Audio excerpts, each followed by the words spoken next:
जग में शक्ति तेरी न्यारी, संकट हरे भवानी माँ, जो तेरा सुमिरन करता तेरा हो आशीष वहाँ। जय माता दी माँ भगवती की अनंत कृपा से आज हम श्री दुर्गा सच के चौथे दिन के अध्याय का श्रवण करेंगे। यह अध्याय है 5, 6, 7 और 8। यह अध्याय माँ दुर्गा के दिव्य चमत्कारों और उनकी अद्भुत लीलाओं का वर्णन करते हैं। माँ की कृपा जिन पर बरसती है उनके जीवन से समस्त विघ्न और संकट अपने आप ही दूर हो जाते हैं। हे माँ जगदम्बे, जो भी श्रद्धा और भक्ति से आपके इस पावन पाठ को सुन रहे हैं उनके जीवन से समस्त विघ्न बाधाओं को दूर करें, उन्हें शक्ति, साहस, सुख और समृद्धि प्रदान करें। माँ आपकी भक्ति का प्रकाश उनके हृदय में सदा जलता रहे और वे आपके चरणों की भक्ति में लीन रहे। जो भी सच्चे मन से आपका स्मरण करे उसकी हर मनोकामना पूर्ण हो और वह आपके आशीर्वाद का अधिकारी बने। ओम नमः चंडिका। मार्कंडेय जी कहते हैं, विशुद्ध ज्ञान ही जिनका शरीर है, तीनों वेद ही जिनके दिव्य नेत्र हैं, जो कल्याण प्राप्ति के हेतु हैं और अपने मस्तक पर अर्धचंद्र का मुकुट धारण करते हैं, उन भगवान शिव को नमस्कार है। मंत्रों का जो अभिकीलक है, अर्थात मंत्रों की सिद्धि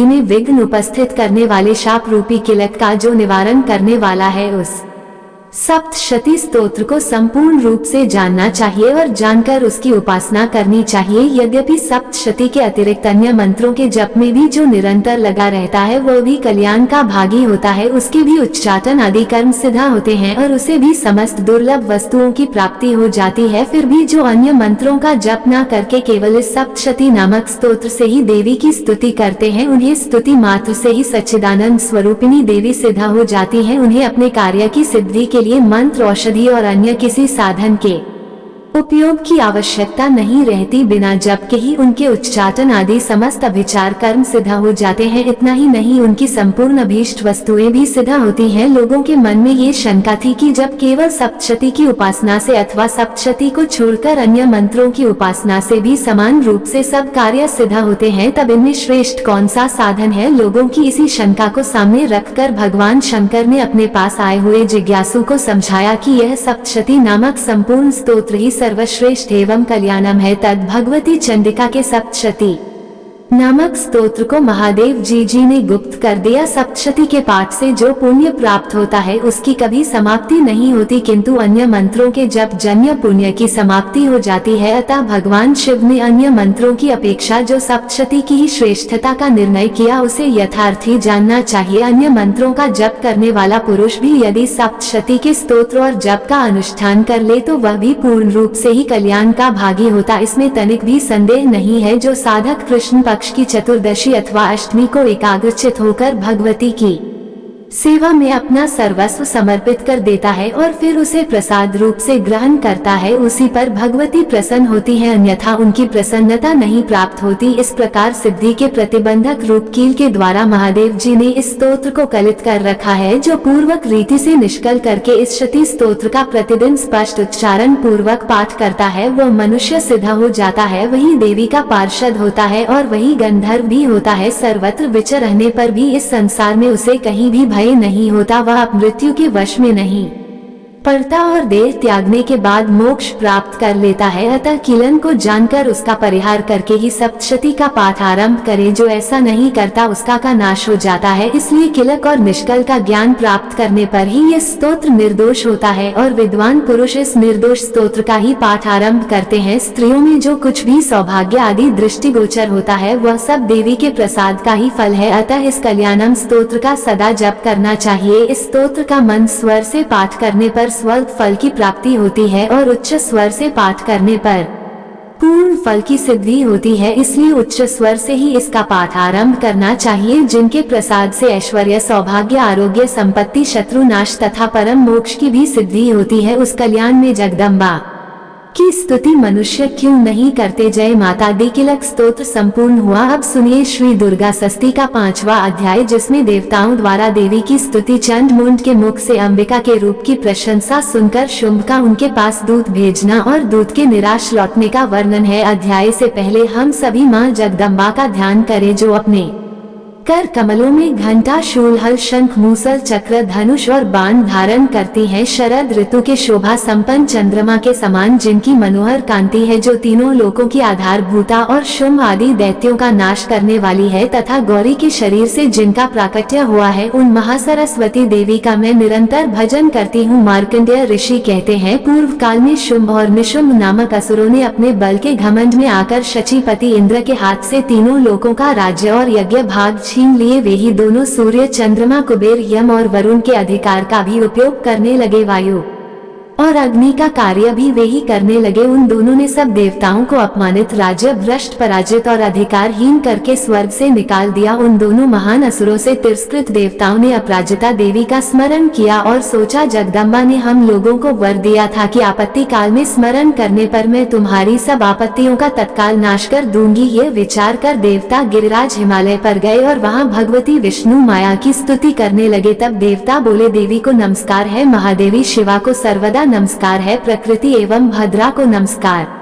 है। हम लोग नियम पूर्वक जगदम्बा को नमस्कार करते हैं, रुद्रा को नमस्कार है, नित्या गौरी एवं धात्री को बारंबार नमस्कार है, ज्योत्सनामयी चंद्र रूपिणी एवं सुख स्वरूपा देवी को सतत प्रणाम है, शरणागत का कल्याण करने वाली वृद्धि एवं सिद्धि रूपा देवी को हम बारंबार नमस्कार करते हैं, नरती राजाओं की लक्ष्मी तथा शर्वाणी स्वरूपा आप जगदम्बा को बार बार नमस्कार है, दुर्गा दुर्ग पारा सारा सर्वकानी ख्याति कृष्णा और धूम्र देवी को सर्वदा नमस्कार है, अत्यंत सौम्य तथा अत्यंत रौद्र रूपा देवी को हम नमस्कार करते हैं, उन्हें हमारा बारंबार प्रणाम है। जगत की आधारभूत आकृति देवी को बारंबार नमस्कार है, जो देवी सब प्राणियों में विष्णु माया के नाम से कही जाती है, उनको नमस्कार, उनको नमस्कार, उनको बारंबार नमस्कार है। जो देवी सब प्राणियों में चेतना कहलाती है, उनको नमस्कार, उनको नमस्कार, उनको बारंबार नमस्कार है। जो देवी सब प्राणियों में बुद्धि रूप से स्थित है, उनको नमस्कार, उनको नमस्कार, उनको बारंबार नमस्कार है। जो देवी सब प्राणियों में निद्रा रूप से स्थित है, उनको नमस्कार, उनको नमस्कार, उनको बारंबार नमस्कार है। जो देवी सब प्राणियों में शुद्ध रूप से स्थित है, उनको नमस्कार, उनको नमस्कार, उनको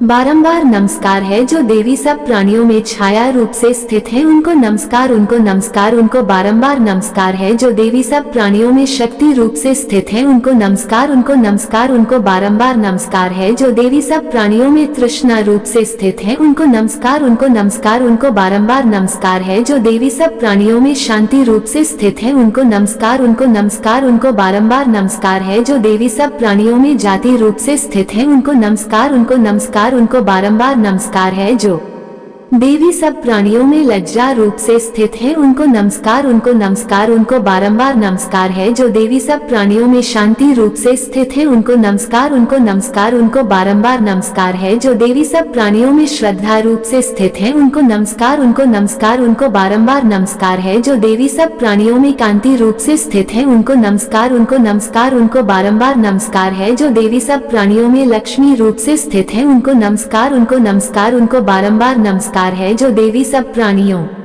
में वृत्ति रूप से स्थित है, उनको नमस्कार, उनको नमस्कार, उनको बारंबार नमस्कार है। जो देवी सब प्राणियों में स्मृति रूप से स्थित है, उनको नमस्कार, उनको नमस्कार, उनको बारंबार नमस्कार है। जो देवी सब प्राणियों में दया रूप से स्थित है, उनको नमस्कार, उनको नमस्कार, उनको बारंबार नमस्कार है। जो देवी सब प्राणियों में तुष्टि रूप से स्थित है, उनको नमस्कार, उनको नमस्कार, उनको बारंबार नमस्कार है। जो देवी सब प्राणियों में माता रूप से स्थित हैं, उनको नमस्कार, उनको नमस्कार, उनको बारंबार नमस्कार है। जो देवी सब प्राणियों में भ्रांति रूप से स्थित है, उनको नमस्कार, उनको नमस्कार, उनको बारंबार नमस्कार है। जो जीवों के इंद्रिय वर्ग की अधिष्ठात्री देवी एवं सब प्राणियों में सदा व्याप्त रहने वाली हैं, उन व्याप्ति देवी को बारंबार नमस्कार है। जो देवी चैतन्य रूप से इस संपूर्ण जगत को व्याप्त करके स्थित है, उनको नमस्कार, उनको नमस्कार, उनको बारंबार नमस्कार है। पूर्व काल में अपने भीष्ट की प्राप्ति होने से देवताओं ने जिनकी स्तुति की तथा देवराज इंद्र ने बहुत दिनों तक जिनका सेवन किया, वह कल्याण की साधन भूता ईश्वरी हमारा कल्याण और मंगल करे तथा सारी आपत्तियों का नाश कर डाले। उद्दंड दैत्यों से सताए हुए हम सभी देवता जिन परमेश्वरी को इस समय नमस्कार करते हैं तथा जो भक्ति से विनम्र पुरुषों द्वारा स्मरण की जाने पर तत्काल ही संपूर्ण विपत्तियों का नाश कर देती है, वे जगदम्बा हमारा संकट दूर करे। मार्कंडेय ऋषि कहते हैं, राजन, इस प्रकार जब देवता स्तुति कर रहे थे उस समय पार्वती देवी गंगा जी के जल में स्नान करने के लिए वहां आई। उन सुंदर भवों वाली भगवती ने देवताओं से पूछा, आप लोग यहाँ किसकी स्तुति करते हैं? तब उन्हीं के शरीर शरीर कोश से प्रकट हुई। शिवा देवी बोली, शुंभ दैत्य से तिरस्कृत और युद्ध में निशुंभ से पराजित हो यहाँ एकत्रित हुए ये समस्त देवता यह मेरी ही स्तुति कर रहे हैं। पार्वती जी के शरीर कोश से अंबिका जी का प्रादुर्भाव हुआ था, इसलिए वे समस्त लोकों में कौशिकी कही जाती हैं। कौशिकी के प्रकट होने के बाद पार्वती देवी का शरीर काले रंग का हो गया, इसलिए वे हिमालय पर रहने वाली कालिका देवी के नाम से विख्यात हुई। तदनंतर शुंभ निशुंभ के भृत्य चंडमुंड वहां आए और उन्होंने परम मनोहर रूप धारण करने वाली अंबिका देवी को देखा। फिर वे शुंभ के पास जाकर बोले, महाराज, एक अत्यंत मनोहर स्त्री है जो अपनी दिव्य कांति से हिमालय को प्रकाशित कर रही है। वैसा उत्तम रूप कहीं किसी ने भी नहीं देखा होगा। असुरेश्वर पता लगाए वह देवी कौन है और उसे ले लीजिए। स्त्रियों में तो वह रत्न ही है, उसका प्रत्येक अंग बहुत ही सुंदर है और वह अपने श्री अंगों की प्रभा से संपूर्ण दिशाओं में प्रकाश फैला रही है। दैत्यराज, अभी वह हिमालय पर ही मौजूद है, आप उसे देख सकते हैं। प्रभु, तीनों लोकों में मणि, हाथी और घोड़े आदि जितने भी रत्न है वे सब इस समय आपके घर में शोभा पाते हैं। हाथियों में रत्न भूत ऐरावत, यह पारिजात का वृक्ष और यह उच्च श्रवा घोड़ा, ये सब आपने इंद्र से ले लिया है।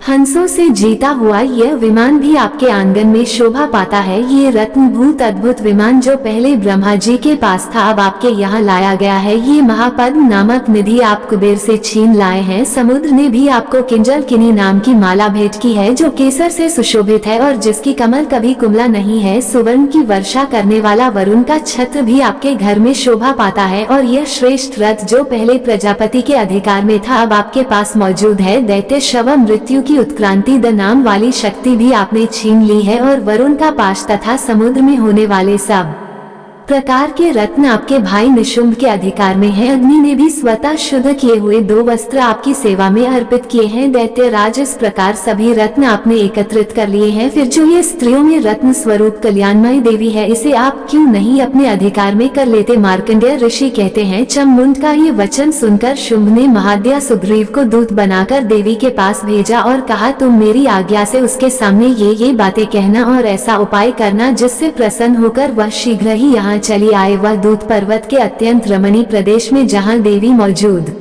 थी गया और मधुर वाणी में कोमल वचन बोला। दूत कहने लगा, देवी दैत्यराज शुभ इस समय तीनों लोकों के परमेश्वर हैं, मैं उन्हीं का भेजा हुआ दूत हूँ और यहाँ तुम्हारे ही पास आया हूँ। उनकी आज्ञा सदा सब देवता एक स्वर से मानते हैं, कोई उसका उल्लंघन नहीं कर सकता। वे संपूर्ण देवताओं को परास्त कर चुके हैं। उन्होंने तुम्हारे लिए जो संदेश दिया है उसे सुनो। संपूर्ण त्रिलोकी मेरे अधिकार में है, देवता भी मेरी आज्ञा के अधीन चलते हैं। संपूर्ण यज्ञों के भागों को मैं ही पृथक पृथक भोगता हूँ। तीनों लोकों में जितने श्रेष्ठ रत्न हैं वे सब मेरे अधिकार में है। देवराज, इंद्र का वाहन ऐरावत जो हाथियों में रत्न के समान है मैंने छीन लिया है। क्षीर सागर का मंथन करने से जो अश्वत्थवा प्रकट हुआ था उसे देवताओं ने मेरे पैरों पर पड़कर समर्पित किया है। सुंदरी, उनके सिवा और भी जितने रत्नभूत पदार्थ देवताओं, गंधर्व और नागों के पास थे वे सब मेरे ही पास आ गए हैं। देवी, हम लोग तुम्हें संसार की स्त्रियों में रत्न मानते हैं, इसलिए तुम हमारे पास आ जाओ क्योंकि रत्नों का उपभोग करने वाले हम ही हैं। चंचल कटाक्ष वाली सुंदरी, तुम मेरे या मेरे भाई महापराक्रमी निशुंभ की सेवा में आ जाओ क्योंकि तुम रत्न रूपा हो। मेरा वर्ण करने से तुम्हें तुलना रहित महान ऐश्वर्य की प्राप्ति होगी। अपनी बुद्धि से यह विचार कर तुम मेरी पत्नी बन जाओ। ऋषि कहते हैं, दूत के ऐसा कहने पर कल्याणमयी दुर्गा देवी जो इस जगत को धारण करती है मन ही मन गंभीर भाव से मुस्कुराई और इस प्रकार बोली। देवी ने कहा, दूत, तुमने सत्य कहा है, इसमें तनिक भी मिथ्या नहीं है। शुभ तीनों लोकों का स्वामी है और निशुंभ भी उसी के समान पराक्रमी है, किंतु इस विषय में मैंने जो प्रतिज्ञा कर ली है उसे मिथ्या कैसे करूं? मैंने अपनी अल्प बुद्धि के कारण पहले से जो प्रतिज्ञा कर रखी है उसे सुनो। जो मुझे संग्राम में जीत लेगा, जो मेरे अभिमान को चूर्ण कर देगा तथा संसार में जो मेरे समान बलवान होगा वही मेरा स्वामी होगा। इसलिए शुंभ अथवा महाद्य निशुंभ स्वयं ही मेरे यहाँ पधारे और मुझे जीतकर शीघ्र ही मेरा पानी ग्रहण कर ले। इसमें विलंब की क्या आवश्यकता है? दूत बोला, देवी, तुम घमंड में भरी हो, मेरे सामने ऐसी बातें ना करो। तीनों लोगों में कौन ऐसा पुरुष है जो शुंभ निशुंभ के सामने खड़ा हो सके? देवी, अन्य दैत्यों के सामने भी सारे देवता युद्ध में नहीं ठहर सकते, फिर तुम अकेली स्त्री होकर से ठहर सकती हो। जिन शुंभ आदि दैत्यों के सामने इंद्र आदि सब देवता भी युद्ध में खड़े नहीं हुए, उनके सामने तुम स्त्री होकर कैसे जाओगी? इसलिए तुम मेरे ही कहने से शुंभ निशुंभ के पास चली चलो। ऐसा करने से तुम्हारे गौरव की रक्षा होगी, नहीं तो जब वे केश पकड़कर घसीटेंगे तब तुम्हें अपनी प्रतिष्ठा खोकर जाना पड़ेगा। देवी ने कहा, तुम्हारा कहना ठीक है, शुंभ बलवान है और निशुंभ भी बड़े पराक्रमी है, किंतु क्या करूं, मैंने पहले बिना सोचे समझे प्रतिज्ञा कर ली है। अतः अब तुम जाओ, मैंने तुमसे जो कुछ कहा है वह सब दैत्य राज से आदर पूर्वक कहना, फिर वे जो उचित जान पड़े करे। जय माता दी। इस प्रकार श्री मार्कंडेय पुराण में सावन मनवंतर की कथा के अंतर्गत देवी महात्म्य में देवी दूत संवाद नामक 5वां अध्याय पूर्ण हुआ। अब सुनिए 6ठा अध्याय, जिसमें धूम्रलोचन वध का वर्णन किया गया है। अध्याय से पहले हम सभी माँ जगदम्बा का ध्यान करें। मैं सर्वगशर भैरव के अंक में निवास करने वाली परमोत्कृष्ट पद्मावती देवी का चिंतन करती हूँ। वे नागराज के आसन पर बैठी है। नागों के फनों में सुशोभित होने वाली मणियों की विशाल माला से उनकी देह लता उदास हो रही है। सूर्य के समान उनका तेज है, 3 नेत्र उनकी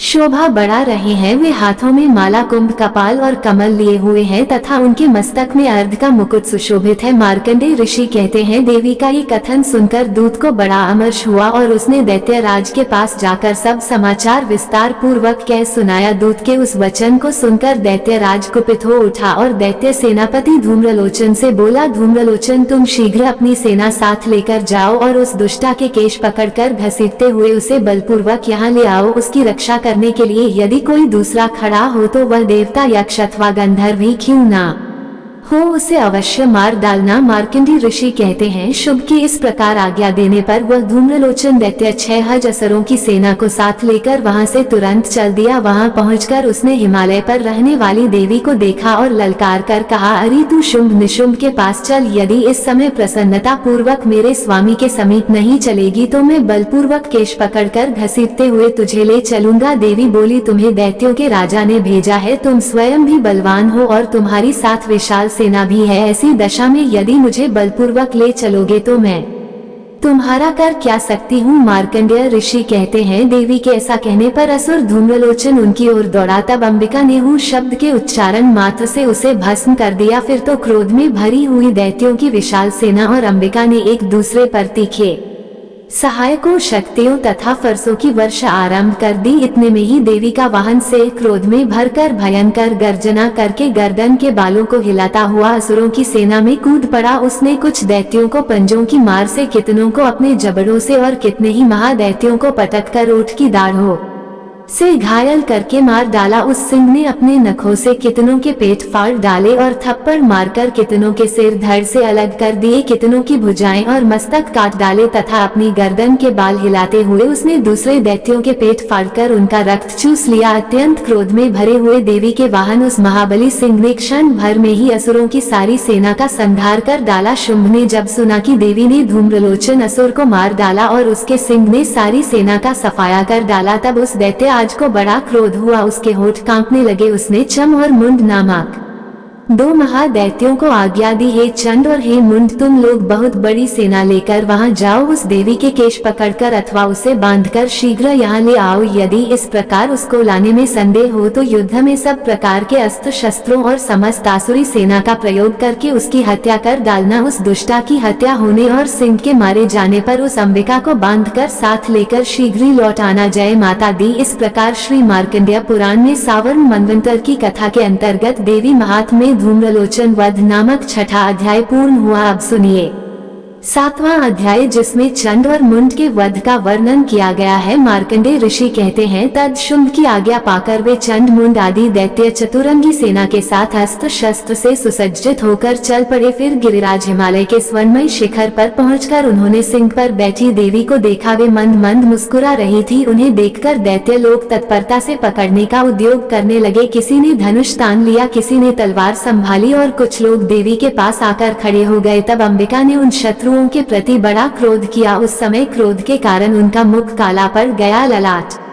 में भोर टेढ़ी हो गई और वहां से तुरंत विकराल मुखी काली प्रकट हुई, जो तलवार और पास लिए हुए थी। वे विचित्र खटवांग धारण किए और चीते के चर्म की साड़ी पहने नर मुंडों की माला से विभूषित थी। उनके शरीर का मांस सूख गया था, केवल हड्डियों का ढांचा था जिससे वे अत्यंत भयंकर लग रही थी। उनका मुख बहुत विशाल था, जीभ लपल पाने के कारण वे और भी डरावनी प्रतीत होती थी। उनकी आंखें भीतर को धसी हुई और कुछ लाल थी। वे अपनी भयंकर गर्जना से संपूर्ण दिशाओं को गुंजा रही थी। बड़े बड़े दैत्यों का वध करती हुई वे कालिका देवी बड़े वेग से दैत्यों की उस सेना पर टूट पड़ी और सबको भक्षण कर लगी। भी पार्श्व रक्षकों, अंकुशधारी महावतों, योद्धाओं और घंटा सहित कितने ही हाथियों को एक ही हाथ से पकड़कर मुंह में डाल लेती थी। इसी प्रकार घोड़े, रथ और सारथी के साथ रथी सैनिकों को मुंह में डालकर वे उन्हें बड़े भयानक रूप से चबा डालती थी। किसी के बाल पकड़ लेती, किसी का गला दबा देती, किसी को पैरों से कुचल डाल देती और किसी को छाती के धक्के से गिराकर मार डालती थी। वे असुरों के छोड़े हुए बड़े बड़े अस्त्र शस्त्र मुंह से पकड़ लेती और रोष में भरकर उनको दांतों से पीस डालती थी। काली ने बलवान एवं दुरात्मा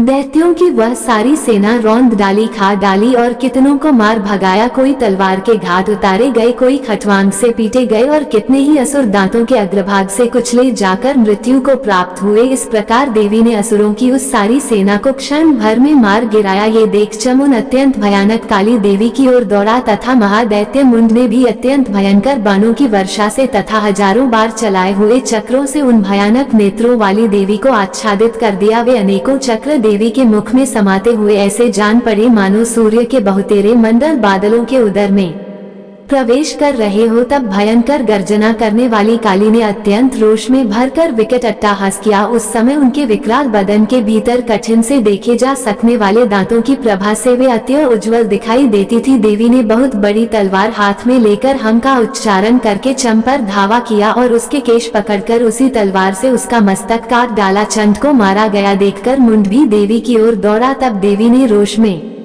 भरकर उसे भी तलवार से घायल करके धरती पर सुला दिया। महापराक्रमी चंड और मुंड को मारा गया देख मरने से बची हुई बाकी सेना भय से व्याकुल हो चारों ओर भाग गई। तब काली ने चम और मुंड का मस्तक हाथ में लेकर चंडिका के पास जाकर प्रचंड अट्टहास करते हुए कहा, देवी मैंने चम और मुंड नामक इन दो महापशुओं को तुम्हें भेंट किया है। अब युद्ध यज्ञ में तुम शुंभ और निशुंभ का स्वयं ही वध करना। मार्कंडेय ऋषि कहते हैं, वहाँ लाए हुए उन चंड मुंड नामक महादैत्यों को देखकर कल्याणमयी चंडी ने काली से मधुर वाणी में कहा, देवी तुम चम और मुंड को लेकर मेरे पास आई हो, इसलिए संसार में चामुंडा के नाम से तुम्हारी ख्याति होगी। जय माता दी। इस प्रकार श्री मार्कंडेय पुराण में सावर्ण मनवंतर की कथा के अंतर्गत देवी महात्म्य में चंड मुंड वध नामक 7वां अध्याय पूर्ण हुआ। अब सुनिए श्री दुर्गा सप्तशती का 8वां अध्याय, जिसमें रक्तबीज वध का वर्णन किया गया है। और अध्याय से पहले हम सब मिलकर माँ भगवती का ध्यान करें। मैं अनिमा आदि सिद्धिम किरणों से आवृत भवानी का ध्यान करती हूँ। उनके शरीर का रंग लाल है, नेत्रों में करुणा लहरा रही है तथा हाथों में पाश, अंकुश, बाण और धनुष शोभा पाते हैं। मार्कंडेय ऋषि कहते हैं, चम और मुंड नामक दैत्यों के मारे जाने और बहुत सी सेना का संहार हो जाने पर दैत्यों के राजा प्रतापी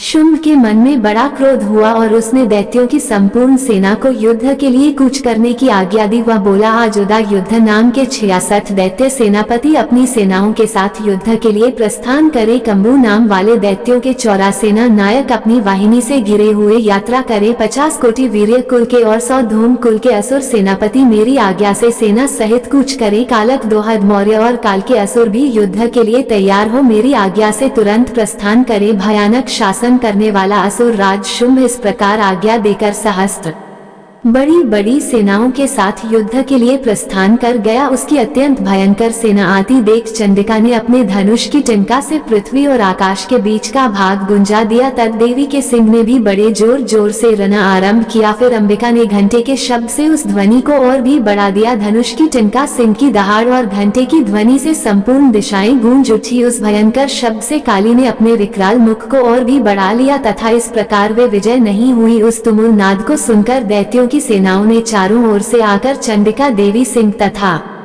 काली देवी को क्रोध पूर्वक घेर लिया। मार्कंडेय ऋषि कहते हैं, राजन, इसी बीच में असुरों के विनाश तथा देवताओं के अभ्युदय के लिए ब्रह्मा, शिव, कार्तिकेय, श्री विष्णु तथा इंद्र आदि देवों की शक्तियां जो अत्यंत पराक्रम और बल से संपन्न थी, उनके शरीरों से निकलकर उन्हीं के रूप में चंडिका देवी के पास गई। जिस देवता का जैसा रूप, जैसा वेशभूषा और जैसा वाहन है, ठीक वैसे ही साधनों से संपन्न हो, उसकी शक्ति असुरों से युद्ध करने के लिए आई। सबसे पहले हंस युक्त विमान पर बैठी हुई अक्षसूत्र और कमंडल से सुशोभित ब्रह्मा जी की शक्ति उपस्थित हुई, जिसे ब्रह्मानी कहते हैं। महादेव जी की शक्ति वृषभ पर आरूढ़ होकर हाथों में श्रेष्ठ त्रिशूल धारण किए, महानाग का कंकण पहने, मस्तक में चंद्र रेखा से विभूषित हो वहां आ पहुंची। कार्तिकेय जी की शक्ति रूपा जगदम्बिका उन्हीं का रूप धारण किए श्रेष्ठ मयूर पर आरूढ़ होकर हाथों में शक्ति लिए दैत्यों से युद्ध करने के लिए आई। इस प्रकार भगवान विष्णु की शक्ति गरुड़ पर विराजमान हो शंख, चक्र, गदा, सारंग, धनुष तथा खटक हाथ में लिए वहां आई। अनुपम यज्ञ वराह का रूप धारण करने वाले श्री हरि की जो शक्ति है, वह भी वराह शरीर धारण करके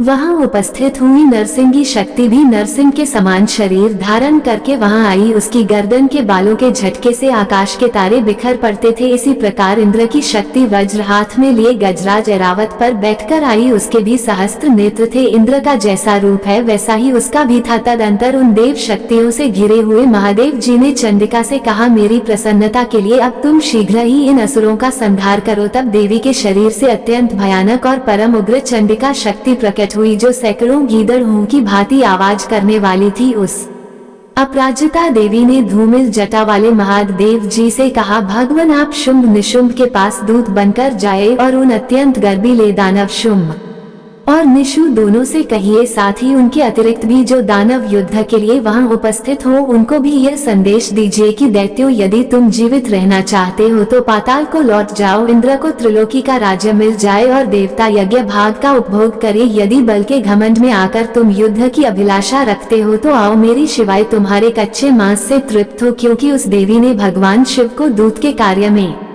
नियुक्त किया था, इसलिए वे शिव दूती के नाम से संसार में विख्यात हुई। वे महादैत्य भी भगवान शिव के मुंह से देवी के वचन सुनकर क्रोध में भर गए और जहां कात्यायनी विराजमान थी, उस ओर बड़े। तद वे दैत्य अमर्ष में भरकर पहले ही देवी के ऊपर बाण, शक्ति और रिष्ट आदि अस्त्रों की वर्षा करने लगे। तब देवी ने भी खेल ही खेल में की टंक की और उससे छोड़े हुए बड़े बड़े बाणों द्वारा दैत्यों के चलाए हुए बाण, शूल, शक्ति और फरसों को काट डाला। फिर काली उनके आगे होकर शत्रुओं को शूल के प्रहार से विदीर्ण करने लगी और खटवांग से उनका कचूमर निकालती हुई रणभूमि में विचल लगी। ब्रह्मानी भी जिस जिस ओर दौड़ती, उसी ओर अपने कमंडल का जल छिड़ककर शत्रुओं के ओज और पराक्रम को नष्ट कर देती थी। माहेश्वरी ने त्रिशूल से तथा वैष्णवी ने से और अत्यंत क्रोध में भरी हुई कुमार कार्तिकेय की शक्ति ने शक्ति से दैत्यों का संहार आरंभ किया। इंद्र शक्ति के वज्र प्रहार से विदीर्ण हो सैकड़ों दैत्य दानव रक्त की धारा बहाते हुए पृथ्वी पर सो गए। वाराही शक्ति ने कितनों को अपनी थूथन की मार से नष्ट किया। दाद के अग्रभाग से कितनों की छाती छेद डाली और कितने ही दैत्य उसके चक्र की चोट से विति होकर गिर पड़े। नारसिंगी भी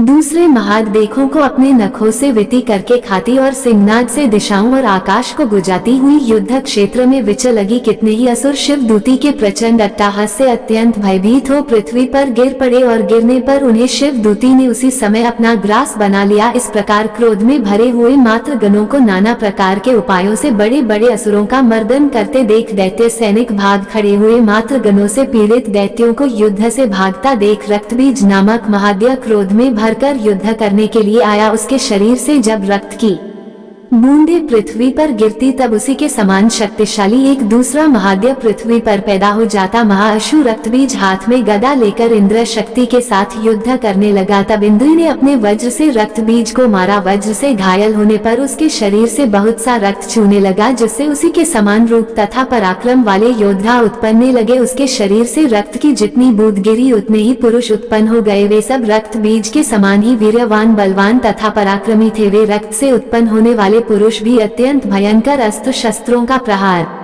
करते हुए वहां मात्र गणों के साथ घोर युद्ध करने लगे। पुनः वज्र के प्रहार से जब उसका मस्तक घायल हुआ तब रक्त बहने लगा और उससे हजारों पुरुष उत्पन्न हो गए। वैष्णवी ने युद्ध में रक्त बीज पर चक्र का प्रहार किया और इंद्री ने उस दैत्य सेनापति को गदा से चोट पहुंचाई। वैष्णवी के चक्र से घायल होने पर उसके शरीर से जो रक्त बहा और उससे जो उसी के बराबर आकार वाले सहस्त्र महादैत्य प्रकट हुए, उनके द्वारा संपूर्ण जगत व्याप्त हो गया। कुमारी ने शक्ति से, वाराही ने खड्ग से और महेश्वरी ने त्रिशूल से महादैत्य रक्तबीज को घायल किया। क्रोध में भरे हुए उस महादैत्य रक्तबीज ने भी सभी मात्र शक्तियों पर पृथक पृथक प्रहार किया। शक्ति और शूल आदि से अनेक बार घायल होने पर जो उसके शरीर से रक्त की धारा पृथ्वी पर गिरी, उससे भी निश्चय ही सैकड़ों असुर उत्पन्न हो गए। इस प्रकार उस महादैत्य के रक्त से प्रकट हुए असुरों द्वारा संपूर्ण जगत व्याप्त हो गया। इससे उन देवताओं को बड़ा भय हुआ। देवताओं को उदास देखकर चंडिका ने काली से शीघ्रता पूर्वक कहा, चामुंडे अब तुम अपना मुख और भी फैलाओ और मेरे शस्त्रपात से गिरने वाले रक्त हिंदुओं और उनसे उत्पन्न होने वाले महादैत्यों को तुम अपने इस उतावले मुख से खा जाओ। इस प्रकार रक्त से उत्पन्न होने वाले महादैत्यों को भक्षण करती हुई तुम रण में विचरी रहो। ऐसा करने से उस दैत्य का सारा रक्त क्षीण हो जाने पर वह स्वयं भी नष्ट हो जाएगा। उन भयंकर दैत्यों को जब तुम खा जाओगी तब दूसरे नए दैत्य उत्पन्न नहीं हो सकेंगे। काली से ऐसा कहकर चंडिका देवी ने शूल से रक्त बीज को मारा और काली ने अपने मुख में उसका सारा रक्त ले लिया। तब उसने वहां चंडिका पर गधा से प्रहार किया, किंतु उस गधा पात ने देवी को तनिक भी चोट नहीं पहुंचाई। रक्त बीज के यल शरीर से बहुत सा रक्त गिरा, किंतु जैसे ही वो गिरा वैसे ही चामुंडा ने उसे अपने विकराल मुख में ले लिया। रक्त गिरने से काली के मुख में जो महादैत्य उत्पन्न हुए उन्हें भी वह चट कर गई और उसने रक्त बीज का रक्त भी पी लिया। तदंतर देवी ने रक्त बीज को, जिसका रक्त चामुंडा ने पी लिया था, वह बाण, खड्ग तथा रिश्तादि से मार डाला। राजा ने इस प्रकार शस्त्रों के समुदाय से आहत और रक्तहीन हुआ महादैत्य रक्त बीज पृथ्वी पर गिर पड़ा। नरेश्वर, इससे देवताओं को अनुपम हर्ष की प्राप्ति हुई और मातृगण उन असुरों के रक्तपान के मध्य से उद्धत होकर नृत्य करने लगा। जय माता दी। आज माँ दुर्गा की कृपा से श्री दुर्गा षष्ठी के चौथे दिन के अध्याय पूर्ण हुए। माता रानी की अनंत अनुकंपा आप सभी पर बनी रहे। जो भी श्रद्धा से इन पाठों को सुन रहे हैं, माँ उनके जीवन में सुख, शांति, समृद्धि और मंगलमय ऊर्जा का संचार करें। आप सभी से निवेदन है कि इस पावन प्रसंग को अपने परिवार और मित्रों तक पहुँचाएं, ताकि अधिक से अधिक लोग माँ की कृपा का लाभ प्राप्त कर सके। प्रिय श्रोताओं, कल हम दुर्गा सप्तशती के 5वें दिन के अध्याय के साथ फिर से मिलेंगे। तब तक माता रानी की भक्ति में लीन रहिए और माँ की जय जयकार करते रहिए। जय माता दी।